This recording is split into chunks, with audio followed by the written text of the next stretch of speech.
Hi అండి, అందరికి నమస్కారం. ఈరోజు ఒక ముఖ్యమైన విషయం మీకు చెప్పబోతున్నాను. అదేంటంటే, మనం నిత్యం బయట తిరిగేటప్పుడు చాలామందిని చూస్తుంటాం. చాలా ఇబ్బందులు పడుతూ ఉంటారు, ఆర్థికంగా కావచ్చు, మానసికంగా కావచ్చు. సో అలాంటి వాళ్ళని చూసి మీరు బాధపడాల్సిన పని లేదు, కానీ హేళన చేయకండి. వీలైతే నేనున్నానని మాట సాయం ఇవ్వండి. నీకేమీ పర్వాలేదు, నువ్వు ఖచ్చితంగా బాగుంటావు, నీకు ఈ కష్టాలు కావచ్చు, లేకపోతే ఇంకోటి కావచ్చు, ఏది శాశ్వతం కాదు అనే ఒక భరోసా ఇవ్వండి. వీలైతే వాళ్ళ జీవితాన్ని నిలబెడుతుంది.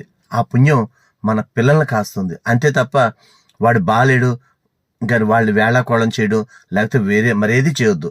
మన ఎదుటివాడికి పంచభక్ష పరమాన్నాలు పెట్టకపోయినా పర్వాలేదు, వాడి నోటి దగ్గర తిండి పోగొట్టకుండా ఉంటే చాలు.